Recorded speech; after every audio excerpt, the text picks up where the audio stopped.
안녕하세요, 멜목상. 오늘은 신명기 3장 1절부터 11절 말씀 보도록 하겠습니다. 네, 어제 우리가 봤던 것은 이제 이스라엘 백성들이 모세의 인도를 따라서 헤스본 지역을 점령하는 부분이었어요.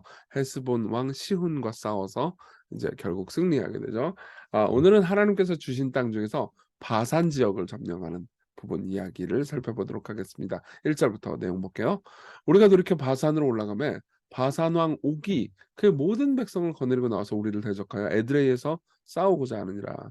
좀 지도를 좀 볼게요. 이제 광야에서 밑에 광야에서 계속 이제 헤매다가 결국은 어떻게 했냐? 이제 헤스본 지역으로 갑니다. 모압, 암몬, 에돔 지역은 정복하지 말라고 그랬죠. 하나님께서 주신 땅이 아니었어요. 근데 이제 올라가서 요 헤스본 바산 지역은 점령을 해야 합니다. 요 지역은 하나님께서 주신 땅이에요. 게다가 이제 이 왼쪽 부분 있죠. 이 서쪽 부분, 요 서쪽 부분이 이제 가나안 땅입니다. 하나님께서 주신 땅이죠. 자, 어쨌든 그런데 그때 이제 점령하기 직전에 하나님께서 이제 모세에게 말씀하십니다. 2절에요. 여호와께서 내게 이르시되 그를 두려워하지 말라. 내가 그와 그의 모든 백성과 그의 땅을 네 손에 넘겼으니 내가 헤스본에 거주하던 아모리 족속의 왕 시온에게 행한 것 같이 그에게도 행할 것이니라 하시고, 이제 전투에 나서기 전에 하나님께서 뭐라고 그러세요? 두려워하지 말라, 이렇게 말씀을 하십니다. 자, 두려워하지 말라라는 얘기가 왜 중요할까? 물론 이제 전쟁 나가기 전에 두렵죠. 근데 보세요. 이걸 조금 깊이 생각해보면 우리가 삶에서 하나님의 명령에 순종하지 않는 가장 큰 이유는 두려움이에요. 예, 무서운 거예요. 그러니까 하나님의 말씀대로 재정적인 측면에서, 경제적인 측면에서 순종을 하잖아요. 우리가 이웃을 돕고 헌금하고 사람들을 내 제물로 섬기면은 왠지 망해버릴 것 같은, 왠지 너무너무 쪼들려가지고 내가 힘들어지고 뒤처지고 사람들의 무시를 받을 것 같은 두려움 때문에 이제 탐욕을 가지게 되고 욕심을 가지게 되고 뭐 심지어 이제 도둑질까지 하게 되는 거죠. 게다가 이제 미래 성공에 대해서 내가 두렵잖아요. 성공하지 못할 것 같아. 그러면서 두려워하게 되면은 어떻게 돼요? 공정한 방법을 버리고 거짓말을 하거나 정의를 왜곡시키게 되겠죠. 하나님의 말씀에 순종하지 못하게 됩니다. 게다가 관계에 대해서 두려울 수도 있어요. 저 사람이 나 버려버리면 어떻게 하지? 저 사람이 나를 인정해 주지 않으면 어떻게 하지라는 생각을 하니까는 관계에 대해서 잃어버릴까 두려우니까 거짓말을 하게 되기도 하고요. 왜곡하기도 하고요. 뭐 과장하기도 하고, 내가 옛날에 말이야, 군대에서 말이야 이런 사람이었어. 운전병이었는데 어쨌든 그러는 거죠. 하여튼 그래서 이제 두려워하지 말라, 이렇게 말씀을 하십니다. 우리 하나님 여호와께서 바산왕 옥과 그의 모든 백성을 우리 손에 넘기심에 우리가 그들을 쳐서 한 사람도 남기지 아니하였느니라. 실제로 바산왕 옥을 쳐부수죠. 이 이스라엘 백성들은 군사적으로 그렇게 강하지 않았어요. 히브리 노예로 이 이집트에서 살고 있었던 시절을 생각하면 그때 무슨 기술을 가지긴 했겠지만은 뭐 이렇게 뭐 고급 기술 같은 걸 배울 기회도 없었을 거고, 이 좀 소외된 민족들이었단 말이에요. 게다가 광야에서 40년을 썩었잖아요. 그러니까는 뭐 이게 이길 만한 상황이 아니죠. 근데 하나님께서 능력이 있었기 때문에 하나님께서 이기게 하셨습니다. 그래서 4절 보면요. 그때 우리가 그들에게서 빼앗지 아니한 성읍이 하나도 없이 다 빼앗는데 그 성읍이 60인이 곧 아르고 온 지방이요 바산에 있는 옥의 나라니라. 그러니까 요단 동편 쪽, 보세요. 이렇게 가운데 요단이 있죠. 요단의 동편 쪽 나라들을 다 뺏은 거죠. 그러니까 하나님 주신 땅이었습니다. 그 모든 성읍이 높은 성벽으로 둘러 있고 문과 빗장이 있어 견고하며 그 외에 성벽 없는 고을이 심히 많았느니라. 우리가 헤스본 왕 시온에게 행한 것 같이 그 성읍들을 멸망시키되 각 성읍의 남녀와 유아를 멸망시켰으나, 그러니까 이것도 이제 이게 정의로운 전쟁, 심판 전쟁. 그 헤스본과 이제 이 바산 지역이 그러니까 굉장히 사악하고 악했는데, 그걸 하나님께서 깨시고 이제 심판을 내리신 거다라는 걸 알 수 있죠. 7절 다만 모든 가축과 그 성읍들을 탈취한 것은 우리의 소유로 삼았으며 그때 우리가 요단강 이쪽 땅을 아르논 골짜기에서 헤르몬 산에까지 아모리 족속의 두 왕에게서 빼앗았다, 이렇게 이야기를 해요. 그러면서 이제 이 첨부 말이 있는데요. 헤르몬 산을 시돈 사람을 시론이라 부르고 아모리 족속은 스닐이라 불렀느니라. 그러니까 이제 이 신명기를 읽던 시점에 됐을 때는 이제 지명이 좀 바뀌었던 것 같아요. 그래서 추가 설명을 하는 거죠. 우리가 빼앗은 것은 평원의 모든 성읍과 길라앗 온 땅과 바산의 온 땅 곧 옥의 나라 바산의 성읍 살르가와 에드레이까지니라. 르바임 족속의 남은 자는 바사랑 옥분이었으며 그의 침상은 철침상이라. 갑자기 침대 얘기를 왜 하는 걸까요? 이유는 간단하죠. 그러니까 그만큼 이 바산과 시 헤스본이 그러니까 기술이 발달한 철기 문화였다 이렇게 이야기를 하는 거예요. 사실 이스라엘 백성들은 이런 철 그 병기가 없었어요. 그러니까는 군사력으로는 열세였죠. 그렇지만 하나님의 은혜로 군사력으로는 열세였지만 하나님께서 힘이 있으시기 때문에 하나님의 능력으로 이겼다 이 얘기를 하고 있는 겁니다. 아직도 암몬 족속에 라빠 있지 아니하느냐 그것을 사람의 보통 규빗으로 재면 그 길이가 9규빗이요 너비가 4규빗이라 이렇게 돼 있습니다. 네, 이제 이렇게 강한 바산왕 옥을 강한 이 철기를 가지고 있는 사람들을 이겼다. 이 내용까지 봤고요. 우리 적용해 볼까요? 첫 번째, 두려워하지 않고 담대하기입니다. 성경은 항상 믿음이 없다 이런 거에 대해서 꾸짖음이 있어요. 예수님의 제자들도 믿음이 왜 이렇게 없느냐 그러고 예수님께 꾸지람을 들었죠. 근데 능력 없다 이런 꾸지람은 없습니다. 왜요? 능력은 하나님 능력으로 싸우는 거니까요. 사탄을 보잖아요. 사탄은 강한 존재가 아니에요. 베드로전서 5장 8절에 보면 근신을 아껴라 너희 내적 마귀가 우는 사자같이 두루 다니며 삼킬 자를 찾나니. 그러니까 사탄은 울 뿐이에요. 그러면서 울 뿐이에요. 근데 소리만 겁내 큰 거예요. 그래서 이 박영선 목사님은 옛날에 이 사탄의 사역에 대해서 설명을 하면서 그런 효과한 말 있다 이렇게 얘기해요. 효과한 말 있다. 무슨 말이냐면 고양이야 아무것도 아니에요. 근데 소리는 엄청 큰 거죠.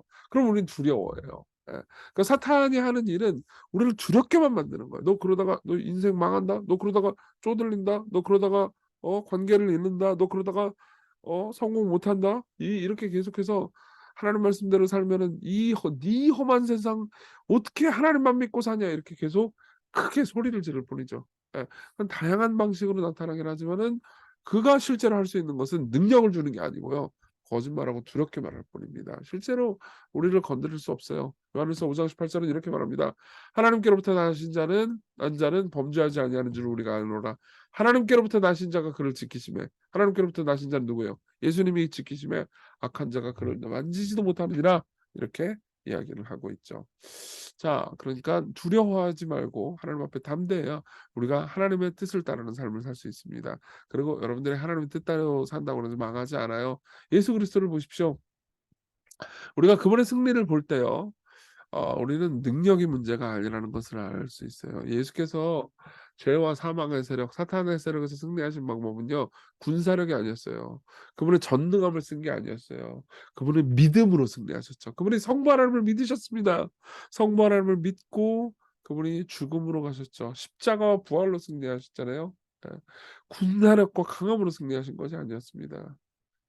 여러분 신자의 승리도 마찬가지예요. 신자는요 하나님의 말씀대로 살아가면서 승리합니다.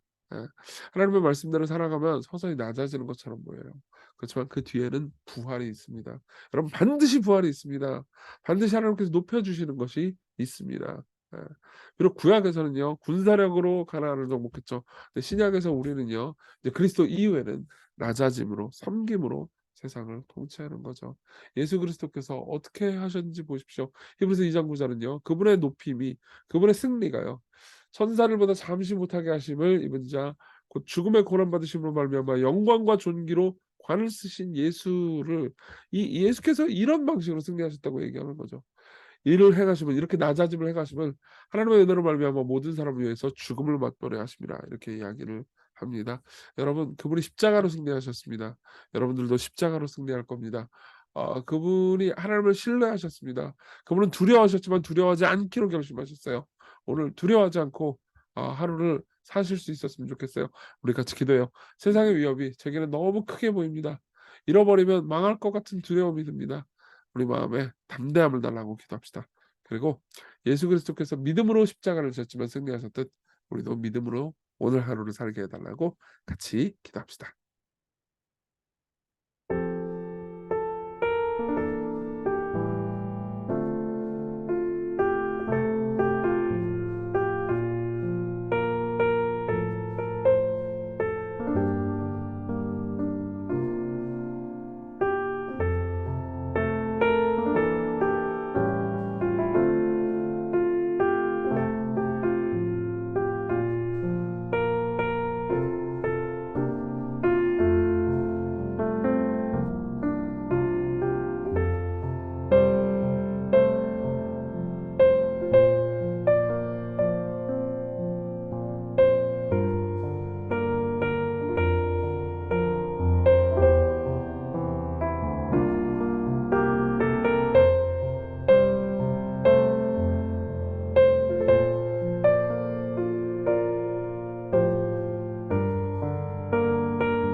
기도하겠습니다.